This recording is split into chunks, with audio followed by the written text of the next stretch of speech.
c'est un domaine qui a beaucoup évolué et franchement c'est pas pour me déplaire parce que je vous avoue que ça fait quelques années que je travaillais ici et je commençais un peu à m'ennuyer. Oui, en effet, là on a beaucoup de nouvelles entrées, beaucoup de nouveaux types de coloriage que je vais pouvoir vous présenter si vous le souhaitez. D'accord, vous recherchez quelque chose pour vous et vos enfants pour vous détendre pendant les vacances. D'accord. Oui, alors on va avoir un petit peu de tout, autant pour les enfants, donc les petits ou alors les plus grands. C'est vrai qu'on a certains types de coloriage qui sont spécifiquement pour les adultes, que les enfants peuvent bien évidemment faire, mais c'est un petit peu moins adapté. Ok, est-ce que vous avez tout ce qu'il vous faut à la maison?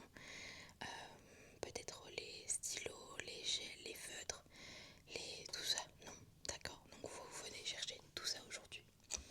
Est-ce que vous avez un petit budget par exemple? Non, ok. Vous avez vraiment envie d'investir pour pouvoir ensuite... Ok, ouais, vous avez raison. Autant investir tout de suite pour être tranquille pour les prochains mois. Ici, on va pas vendre les petits feutres de chez Carrefour les moins chers là qui vous faites un coloriage avec, il y a plus d'encre. Non, non, on est un petit peu plus sur une qualité un peu meilleure. Bien sûr, il y a de tous les prix. Donc ce sera à vous de voir ce qu'il y a de meilleur. Ok, je vous fais une petite sélection de ce qu'on a actuellement et je reviens tout de suite. Je reviens du coup vers vous. Alors vous m'avez dit que du coup vous vouliez des coloriages autant pour les petits et les grands. Et je vais vous présenter un peu tout ce qu'on propose actuellement. Alors tout ce que je vais vous montrer aujourd'hui ce sont des modèles d'exposition. Donc si vous voulez les modèles neufs, il n'y a aucun souci, on les a tous. Il faut simplement me le dire pour que je puisse vous donner le bon produit. Parce que souvent les coloriages ont été faits à l'intérieur pour les enfants qui viennent ou les adultes qui font un stop pour tester. C'est bon pour vous, ok. Alors pour les coloriages dits classiques et un peu qui ont toujours existé, on va avoir plusieurs types de coloriages. On a notamment les mandalas. Vous voyez.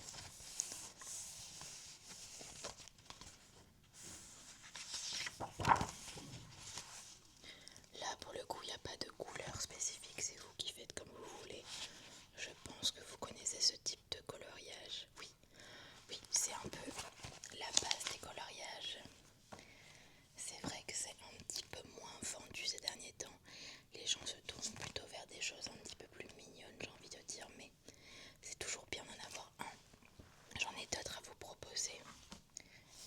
Alors celui-ci, comme vous pouvez le voir, il a un petit prix, il est à 99 centimes. Donc c'est bien aussi de prendre pour les enfants. Comme ça, s'ils ne sont pas forcément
c'est en vice versa, il me semble, j'ai peur de dire des bêtises.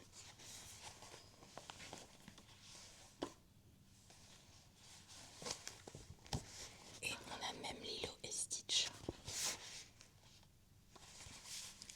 Alors oui, celui-ci c'est un coloriage que je n'ai pas fini personnellement parce que j'aime faire les contours au feutre, au crayon noir, tout simplement pour donner un petit peu plus de relief. Mais là pour le coup, j'attendais que le coloriage sèche.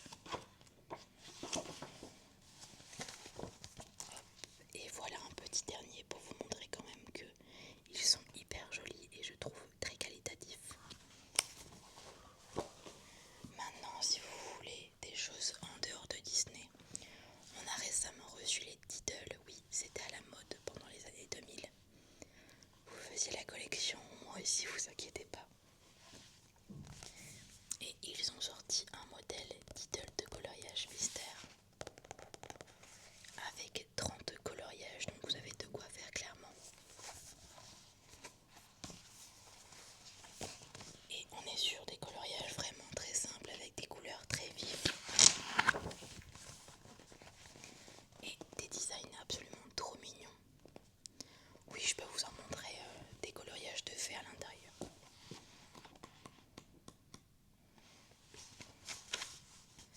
Hop, par exemple celui-ci, voilà.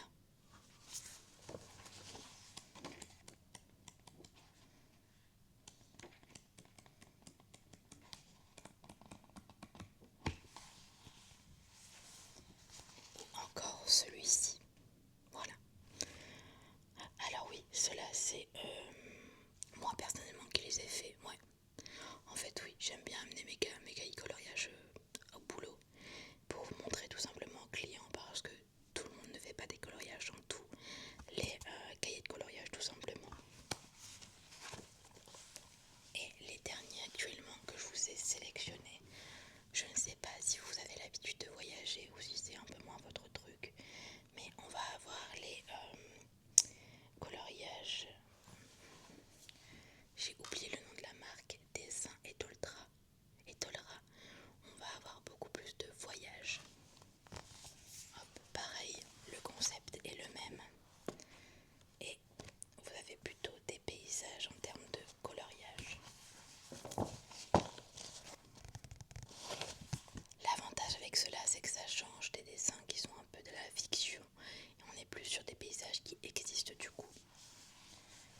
sûr que le coloriage vous plaît parce que c'est quand même un sacré investissement et je conseille souvent aux personnes tout simplement de prendre leur temps et de s'assurer que c'est vraiment quelque chose qu'ils aiment pour éviter de mettre l'argent un peu n'importe comment. Sinon, pour les détails, on va avoir tout ce qui est stabilo tout simplement. Et ce que j'appelle par stabilo, ce sont les petits crayons comme ça qui sont un peu feutres également, mais avec des mines très très très fines. Hop.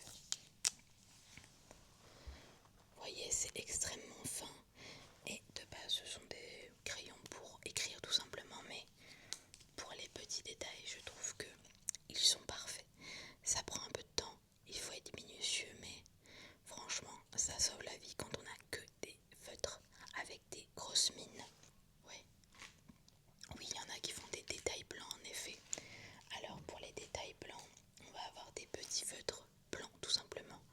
C'est plutôt des stylos, mais ils font largement l'affaire et de toute façon c'est beaucoup plus opaque.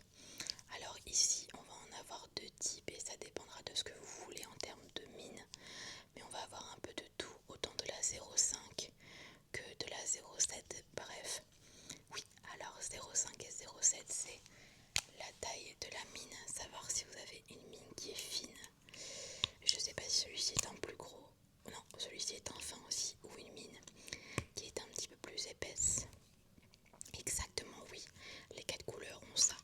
Par là, vous allez avoir une mine très fine et parfois une écriture un petit peu plus grosse. Selon les stylos, et bien c'est dû à ça. Voilà. Et pour les contours noirs, on va avoir ce genre de stylo là, très simple. Vous voyez là, c'est un 0,7, donc on a quand même une plus grosse mine, mais très pratique pour faire les contours. Oui, oui, en effet, j'y venais. Alors, on va avoir des marqueurs, mais ça pour le coup, les Sharpies, c'est plus si vous avez envie de colorier sur des zones hors du papier. Oui, ça va être des feutres avec des marqueurs qui sont, comment vous expliquer, c'est indélébile tout simplement. À partir du moment où ça sèche, vous ne pouvez plus l'effacer.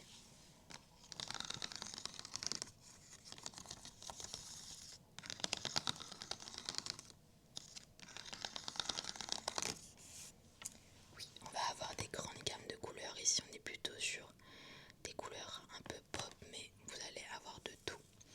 Et sinon, pour les feutres dont vous me parlez, donc les feutres acryliques, oui, ouais, je comprends très bien. Je vais vous montrer la boîte, je trouve, qui a le meilleur rapport qualité-prix.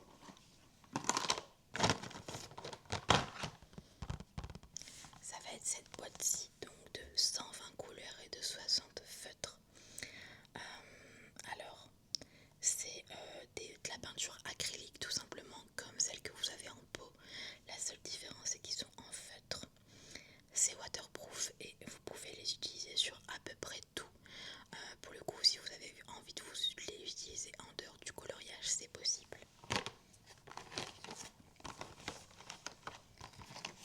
Vous verrez sur la boîte, c'est écrit que vous pouvez les utiliser sur le verre, sur du tissu, sur du caillou, sur votre coque de téléphone et un peu tout. Alors je suis pas certaine que si vous le passez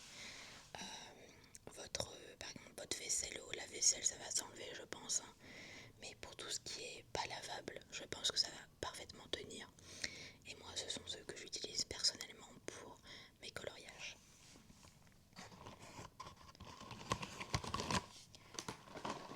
Je vous fais une petite démonstration, une petite feuille. Vous avez le stylo, le feutre à double embout.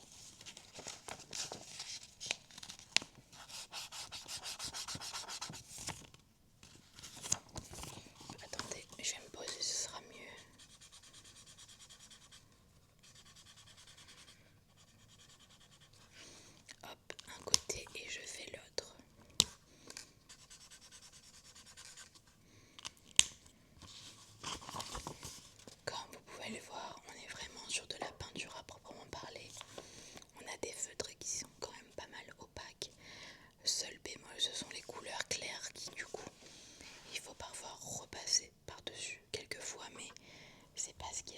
gênant. Ok, d'accord. Est-ce que j'ai d'autres choses à vous présenter? Eh bien, je pense qu'on a fait le tour. Sinon, on a un peu la classique, la peinture tout simplement. Mais je pense que c'est beaucoup moins adapté à ce genre de choses. À part si vous avez des micro pinceaux. Mais oui, en effet, ouais, c'est bien ce que je me disais, mais je vous la présente au cas où. Maintenant, si vous voulez, on a des petits lots quand même pour vos enfants si ça vous intéresse. Eh bien, je pense qu'on a fait le tour de tout ce que je pouvais vous proposer. Vous avez envie de craquer du coup en dehors j'allais dire des feutres, mais non, des livres de coloriage. Ok, donc vous allez partir sur les Crayolas et sur les marqueurs, d'accord? Donc je refais un petit point avec vous pour savoir ce que vous avez pris. Du coup, on part sur une boîte de Crayola, une boîte de marqueurs. Et en termes de livres de coloriage, vous en avez pris 4, c'est ça? On a le Diddle, on a le Vitro, le Mégacolor et le Cozy Mystère. C'est bon? Ok. Je vais donc vous chercher tout ça dans les rayons et on se retrouve d'ici 5-10 minutes en caisse et je vous laisse regarder le reste du magasin s'il y a d'autres choses